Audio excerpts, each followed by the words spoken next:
So up to £100,000 has already been allocated for this. Not going to spend that straight away. You heard about the staffing levels involved in this safe haven. Many people might ask, well, where's this going to stop? Are we going to end up ringing taxis for these people to take them home? Or should we just give them a lift home? Just get the police to give them a lift home or a lift home in an ambulance? Simon Stevens is the Director for Addictions UK, based in the North East. Simon, morning to you. Thank you very much for talking to us. Safe havens, that's the official title. £100,000 seems a lot of money just to make sure somebody who's maybe a little bit worse for wear or has got split up from their friends for 10 minutes. Seems a lot of money. You could see it that way. You could also see it from a point of view that tying up A&E and police resources and things overall probably costs a lot more than that. You might also argue that the money could feasibly be better spent with more education and building up people's awareness about, this is what you're doing to your body when you go out on a Friday night. And as we've discussed on previous occasions, people are drinking more now than they ever have done in the past. So education and awareness that this is dangerous. This damages your brain, it damages organs of your body, it puts you at potential risk of all kinds of things, from road accidents to assault.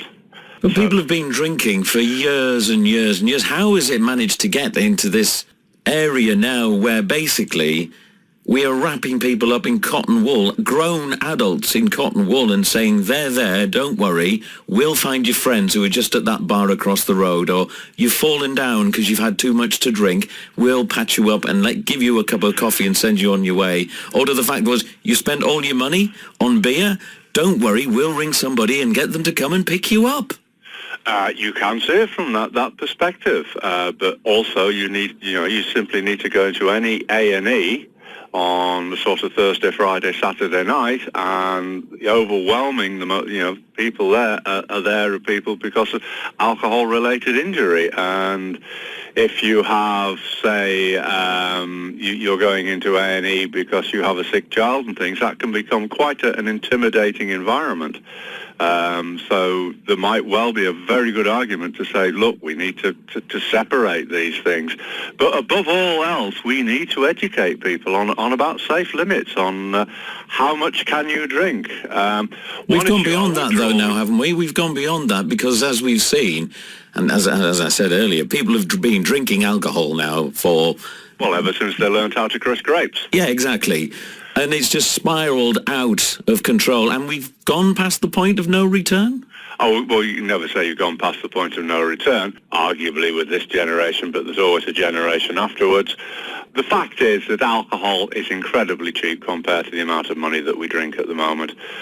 We have a culture, particularly here in the North East, of being seen that to drink a lot is to have a good time, which is kind of basically bizarre, but hey, that's part of the culture that we live in. We need to start, and this is a collective thing. This is not about us and them. This is not about other people who do this. We're all doing this, those of us who drink. That, we drink too much wine with our dinner, that we're all drinking too much. We need to cut down that consumption of alcohol. And one of the reasons that we need to do that is, for nothing else, is the amount that it's costing our health service, the service that we all contribute to. A lot of the problems that are being generated in that are to do with excessive consumption with alcohol. Have they got it right in places like France and other places on the continent? Well, we often look to France and say, oh, well, look at the French, they don't get drunk. Well, they do get drunk, For example, one particular statistic, you'll find far higher rates of throat cancer in France where you drink and people smoke. You think of the classic Gilloise, and obviously they drink wine and things, so they have a far higher rate of throat cancer. There are problems associated with alcohol. Alcohol is very much something that's come out of Europe, particularly Northern Europe.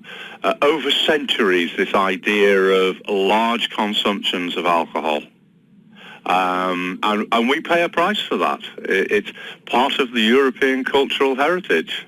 Not sure Mr. Farage would like me using that phrase, but there you go. It's part of something that we collectively do. And as we become more aware from, say, a medical or a sociological point of view of the damage it does, that information needs to filter back down. And I think you will find to some degree it is doing that younger generations are not drinking like earlier generations did. Certainly at a young age, it'd be interesting to see, does that last through into adult life? Okay. Simon, good to talk to you. Director for Addictions UK, based in the North East. Safe Havens in Middlesbrough. Well, there's going to be one proposal for one anyway, going towards the council on Friday.